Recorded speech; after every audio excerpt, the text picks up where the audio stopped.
Com isso, meu pessoal, vamos para a entrevista de hoje. O Bruno Imiazumi, que é economista da LC4 Intelligence. Bruno, bem-vindo, vem para cá. Bom dia para você, que bom falar com você de novo.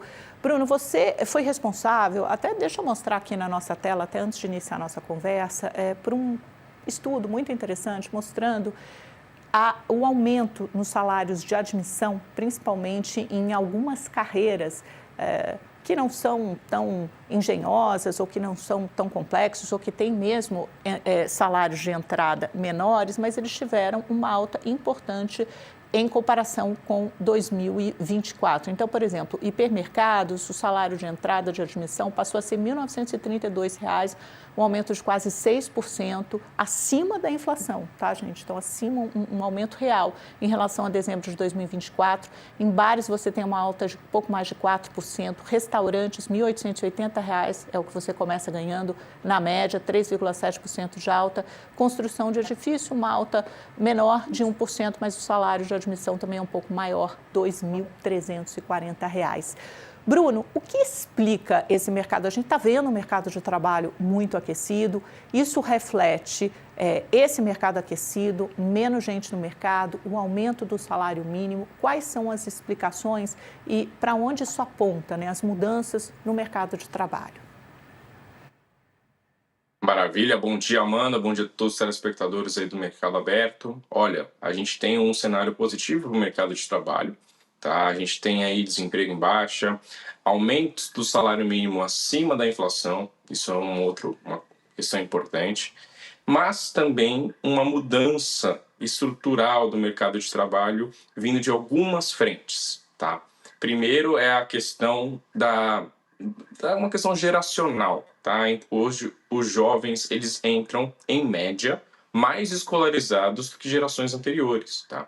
Então muitos deles não querem trabalhar em, enfim, profissões, ocupações que acabam sendo aí menos requisitadas em termos de habilidades, né? E é o que tem gerado demanda, é o que tem gerado quantidade de vagas, né? É onde as pessoas estão tentando contratar. Ao mesmo tempo, a gente tem aí uma explosão, né, de trabalhadores em empresas de aplicativos, plataformas de aplicativos, né, trabalhando como conta própria, que virou uma alternativa rápida, tá, para pessoas que estavam desocupadas e que estavam ocupadas e insatisfeitas. Então, muitos desses setores, né, que exigem a presença física, que exigem uma demanda, né, uma certa regra, né, para você poder trabalhar certas horas, né, alguns horários até inconvenientes, assim, considerados inconvenientes.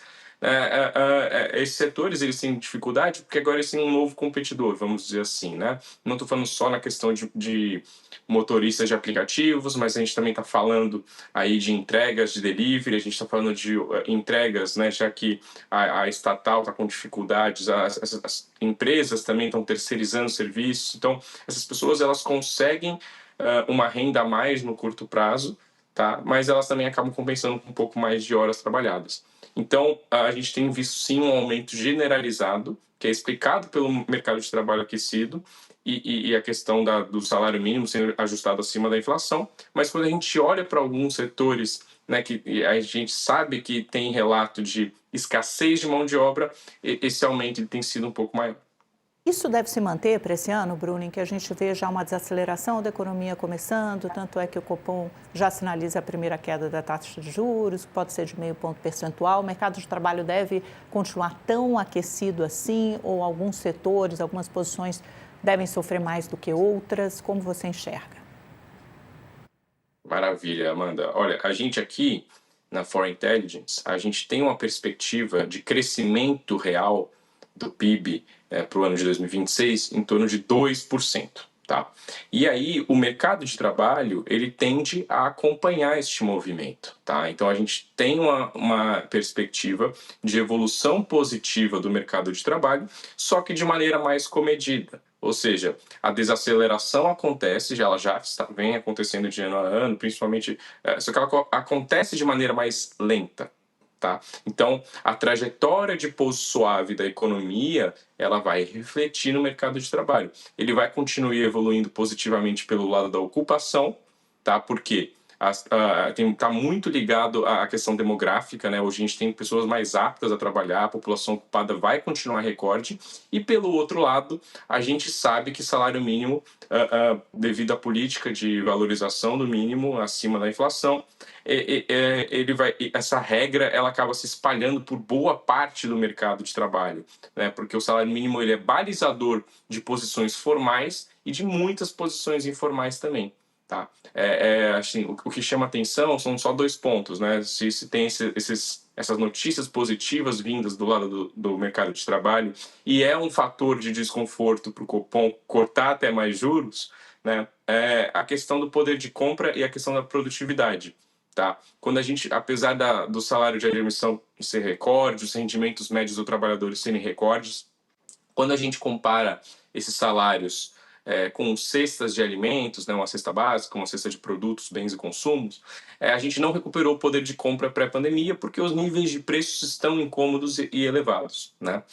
E, ao mesmo tempo, a gente tem um mercado de trabalho que vai continuar positivo, continua aquecido, só que a gente não vê isso, né, esse mercado de trabalho aquecido sendo acompanhado por uma produtividade elevada. Né? Então, a produtividade do Brasil permanece, de certa maneira, estagnada.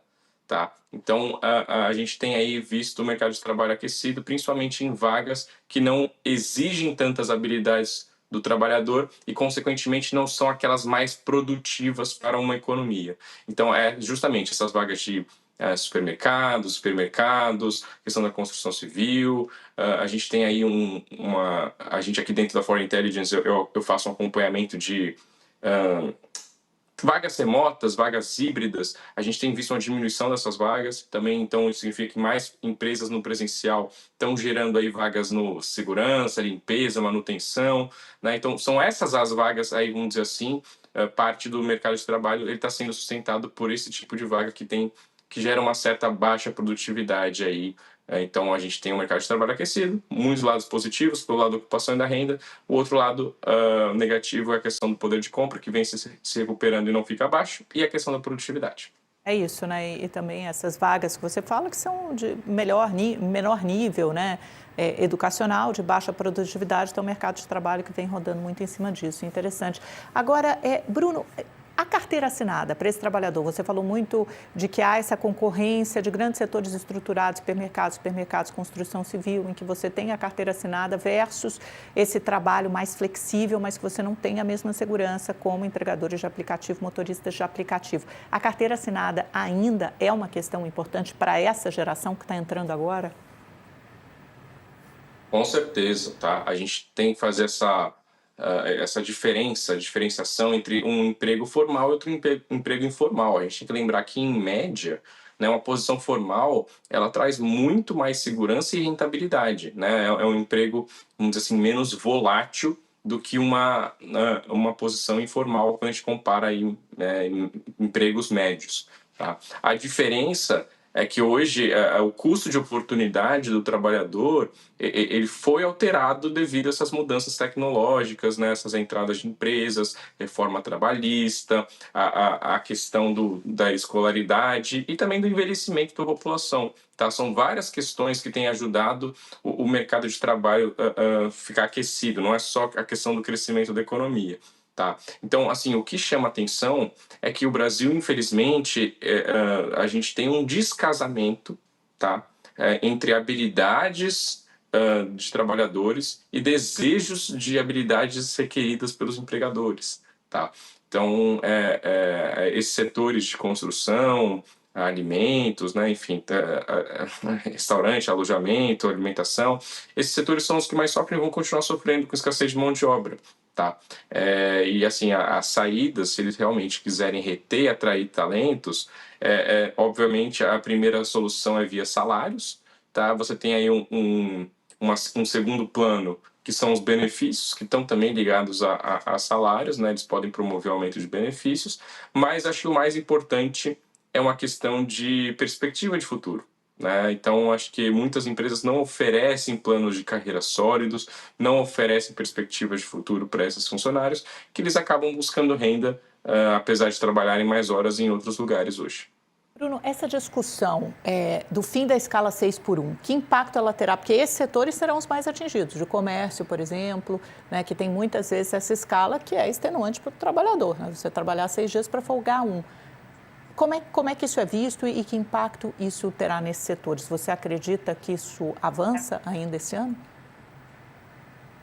Maravilha, olha, é uma das pautas aí prometidas pelo governo, tá? A gente tem aí uma perspectiva de que essa PEC vai ser aprovada. Obviamente, eles sempre colocam coisas ali dentro de uma PEC, né, para ela ser desidratada. Tem coisas que não são viáveis para a realidade brasileira, o mercado de trabalho brasileiro hoje, como a redução de horas de 44 para 36, por exemplo, né? Eu vejo sim espaço para uma redução de 44 para 40 em termos contratuais, carteira assinada, e a extinção da escala 6 por 1. Obviamente, ela impacta setores específicos, tá?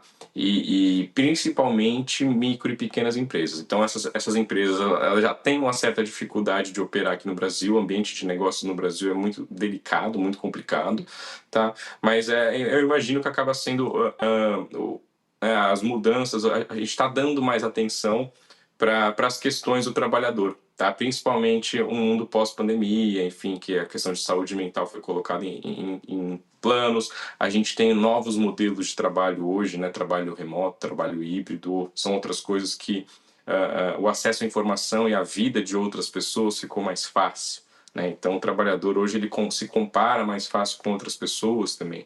Então, ele busca por melhor qualidade de vida e, consequentemente, qualidade de emprego. Então, eu acredito que essa PEC ela tem aí uns pontos que são inviáveis, tá, para o mercado de trabalho hoje, mas eles vão acabar passando os pontos centrais, principalmente em relação à extinção da escala 6 por 1.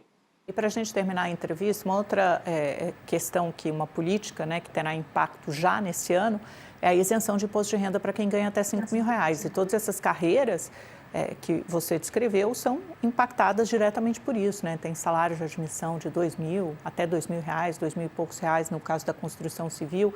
Vai sobrar mais dinheiro, isso significa mais dinheiro na economia também. Com certeza, tá? Eu tenho estudado isso de maneira bem minuciosa. O que chama atenção é que isso não vai ter um impacto no crescimento da massa de renda do trabalho, tá? Por quê? A gente, principalmente, a gente tem que lembrar que vai existir uma compensação daqueles grupos que ganham mais, tá? Então, o que vai acontecer? A gente vai ver uma transferência de renda, tá? De grupos que são mais propensos a poupar para grupos que são mais propensos a consumir, tá? Então, apesar de a gente não observar um acréscimo na renda, tá? Porque a gente está falando aí em termos brutos, né? Enfim, a gente vai ver um aumento do consumo, tá?